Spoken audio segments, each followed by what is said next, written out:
right now on Indianapolis This Week. An elation in the best possible way. Monumental moment at the State House, a major decision for the supporters of same-sex marriage, and one senator's emotional reaction on Twitter, taking on his critics and his political party. Plus, school lessons from the winter's wrath and the new options thousands of students face from Saturday classes to extended school days, and Indiana's mayor's public challenge against the governor's plan that could impact your local services and raise your taxes.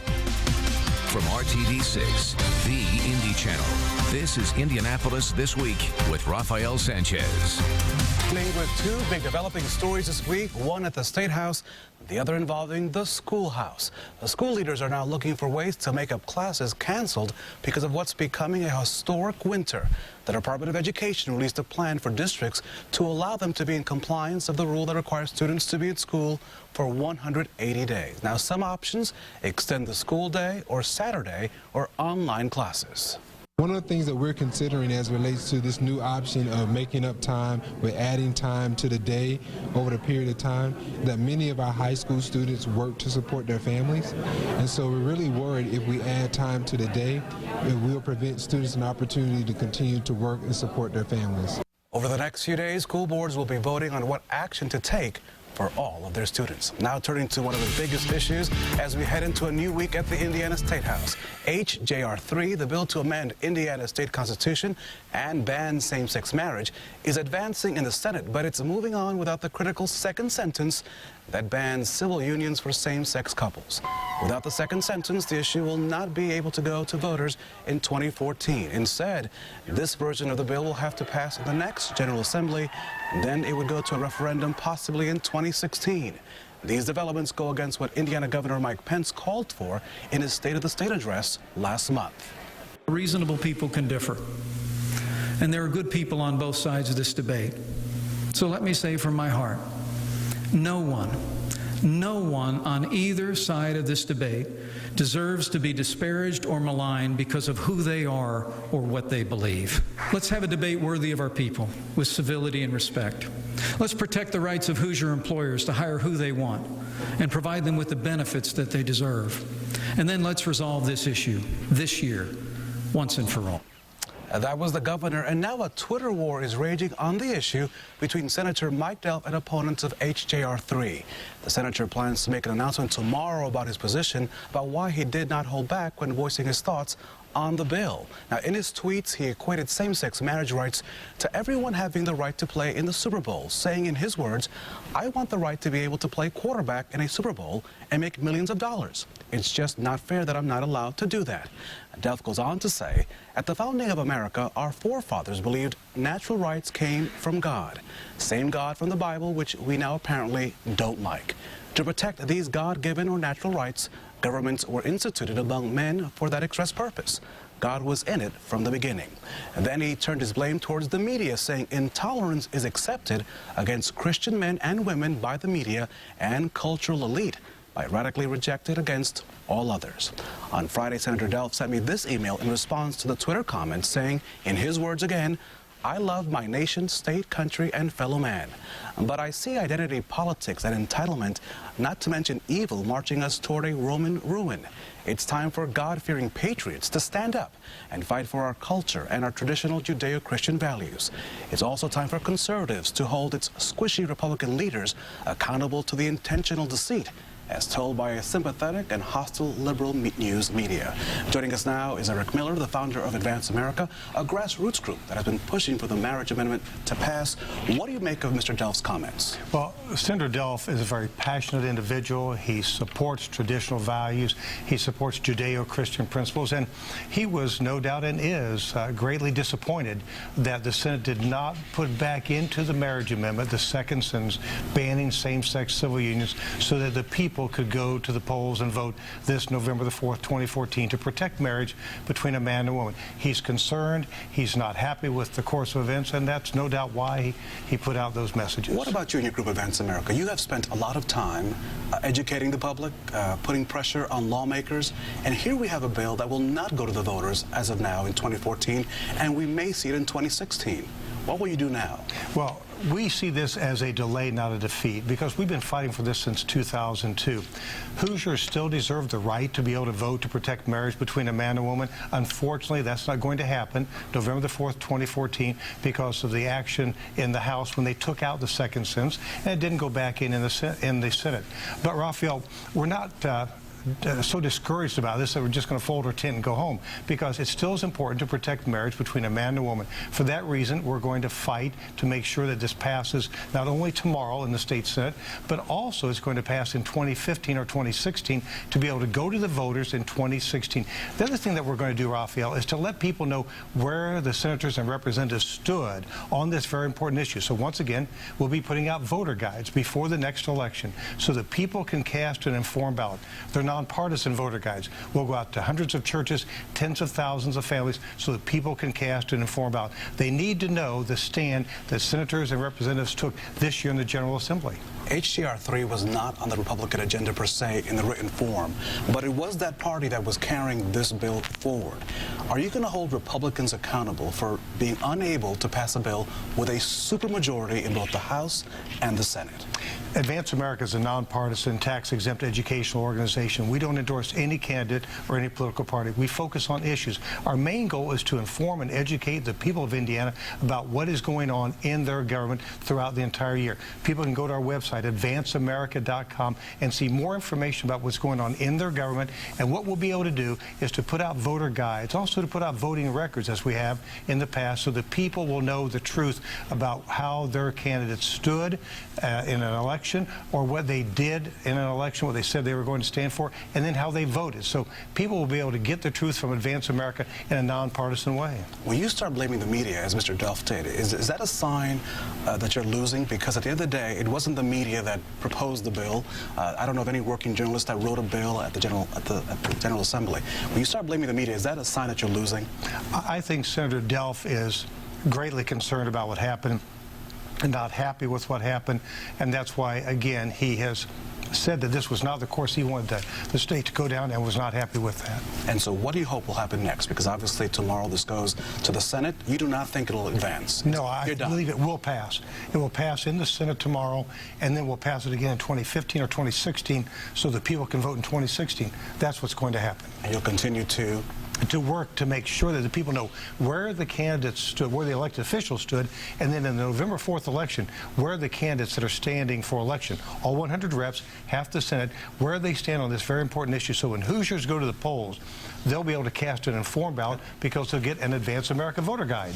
Eric Miller with Advance America, thank you so much. Thank you. Please come back again. After the break, we're sitting down with one of the leaders of the state's Democratic Party and what he has to say about the Democratic agenda, including mass transit, jobs, and other issues facing the General Assembly. When Indianapolis This Week continues. Welcome back. This week marked what many in the opposition will consider a victory. Without the addition of the second sentence back into the bill, it takes a key part out and buys those against the amendment on same-sex marriage more time to create support against it. This will come off as a victory, and hopefully people around the country will see that Indiana is moving in the right direction, and that will be good for business and good for Indiana. We really believe that opinion is changing so quickly that even as soon as 2 years from now, it will be measurably different than it is today. And this kind of discrimination is losing support fast. Joining us now is one of the Democratic leaders in the State House, Representative Ed Delaney, who represents Indiana's 86th district in Marion County. Welcome to the program. I want to get right to the issue of Senator Mike Delft and his tweet saying that if something is not done, that this will lead us to Roman ruin, he tells RTV6 in part. What do you make of all these tweets and what he has to say? Well, I think Senator Delft is obviously angry, first of all, and he feels defeated, rightly so. The attempt to slide this amendment through the legislature has failed, and the legislature paid attention and defeated most of it, and that pushed it off into the future, a future in which it may never come back. And I think he's confused. This is not Rome. The issue here is whether people who have a strong personal relationship will get legal support, whether we recognize same-sex marriage from another state, and whether eventually we even talk about permitting it here, so that people who are actually close and take care of each other, are in each other's wills, can go see each other in the hospital, can get health benefits. This is not about some bacchanalian party with the people drinking wine and having, some kind of a, let's say, illicit relationship on the streets. I don't know what Mike Delft's worried about. He must be in another part of Indiana. This is not breaking news. You're in the minority. Yes. The other party is in the supermajority. Right. Is this issue going to help you as we head into elections? So far, Rafael, this has not really been partisan. I don't want to make it partisan. I think of it this way. I think the Republicans have a problem within their own party. You can see it in some of what Senator Delft is saying. They're mad at each other about how their extreme part cannot get all their wishes carried out. They're going to have to sort that out on their side. We will benefit from that sorting out, but more importantly, the public will benefit if some of the extreme element of the Republican Party gets pushed back. Is this a major loss for the governor who's told you during the State of the State, I want this done this year, not in 2016? It is a major loss. He wants to be the leader of the conservative coalition across the country, maybe run for president. No, this is not good from him from that point of view. He wanted this to happen, but he started distancing himself from it a while back, talking like the timing was more important than the substance. Well, the substance is more important, and he's lost on the substance. Let's talk about other substance in the State House, a transit bill. You folks are talking about maybe allowing Central Indiana to be able to have some sort of better transit system. Will we get a bill? And can we afford it? Because my understanding is you want to be able to have the corporations be taxed. That's not going over very well with the business community. Well, the corporate tax was taken out in the House version for two reasons. First of all, a lot of the businesses naturally don't like it. Secondly, it was written by, I don't know, some kind of a committee that was confused, so it was very ill thought out, would not have worked. Is there revenue available? The cities and towns are being squeezed badly as it is. Yes, there would be revenue if this passes because it would allow the citizens to impose another tax on themselves. So yes, it could be funded, albeit at a low level.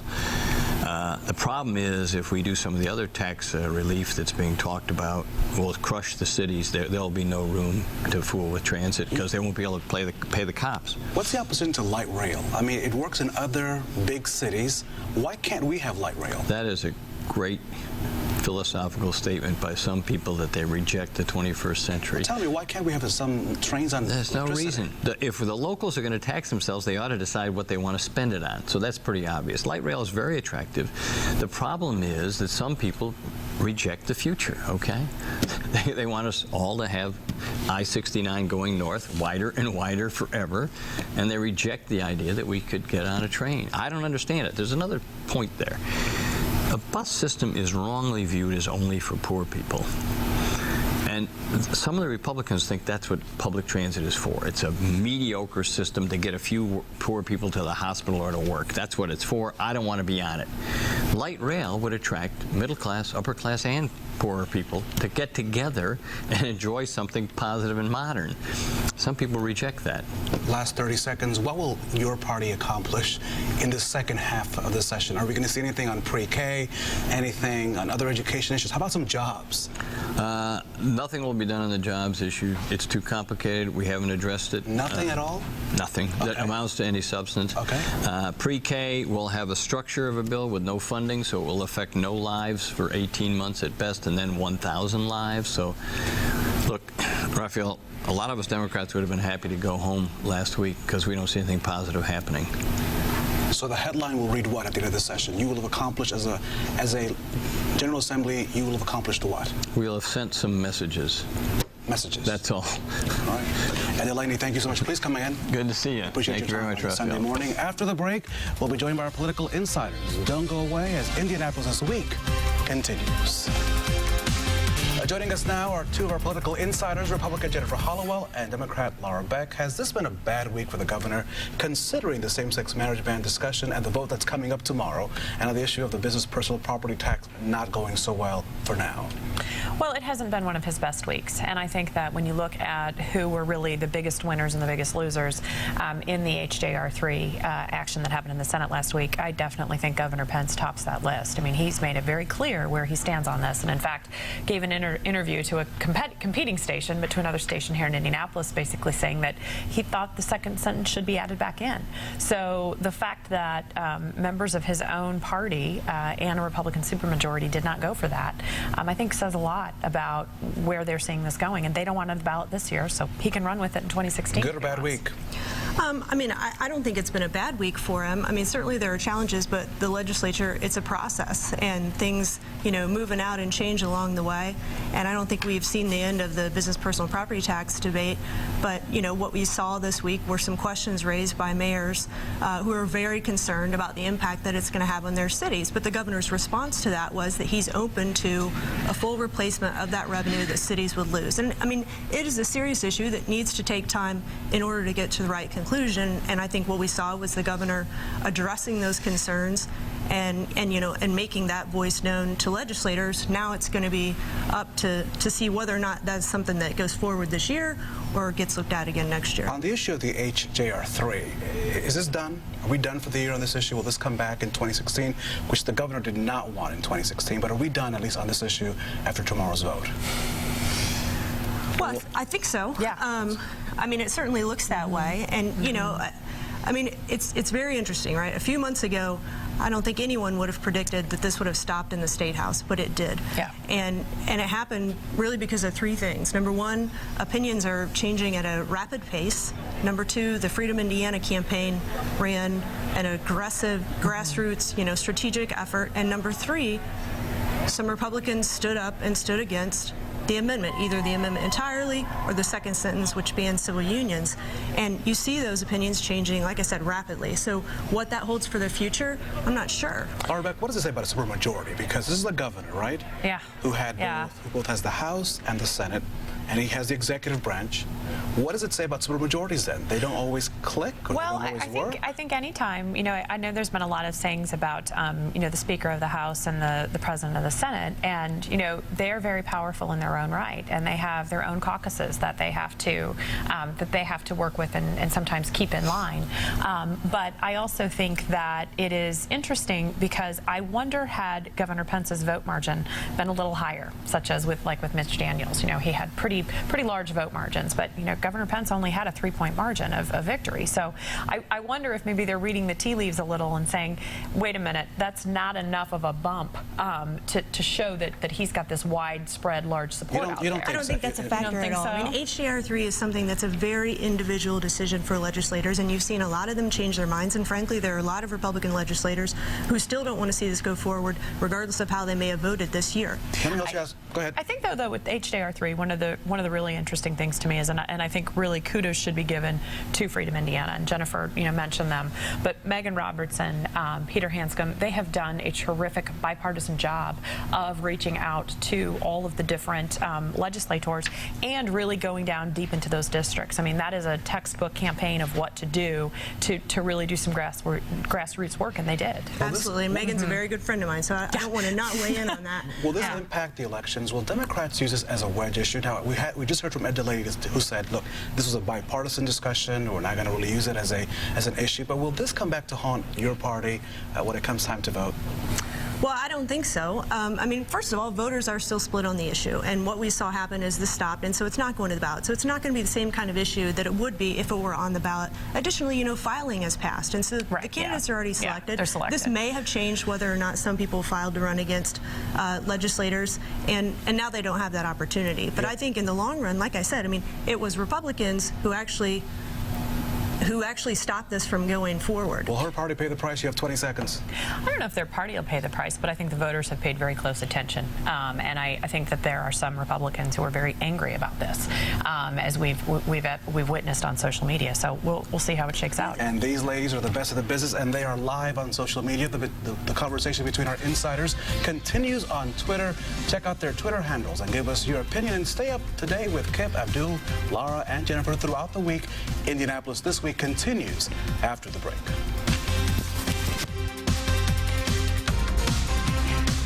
Welcome back. Joining us now is RTV6 State House reporter Katie Hines with a look at some of the bills that are being overlooked in the General Assembly. And Katie, there's a long list of those bills. There's a long list. You know, Rafael, we've heard a lot of talk, a lot of discussion at the State House and in the public about HJR3. That is that proposal to ban same-sex marriage in the state's constitution. Also, the business personal property tax and ideas to reduce that. But there are several other, some controversial, some not as much, that are moving forward, advancing through the State House at this point.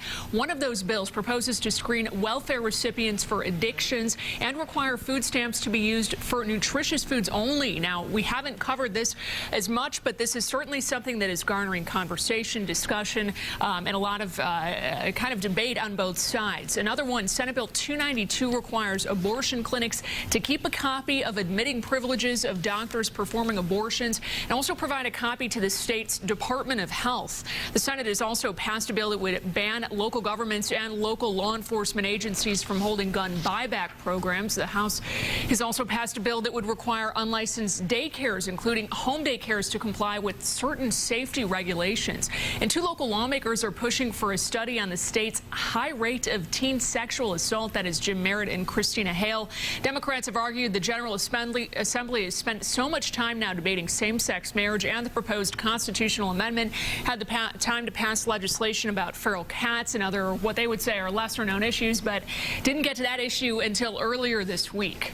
And I'm sure you'll be at the State House tomorrow, bring us the very latest, so we'll look forward to your reports beginning of the news at 5. Absolutely. And on the RTV6 app. Thanks for this edition of Indianapolis This Week. I'm Rafael Sanchez. Have a great day, and thank you for joining us.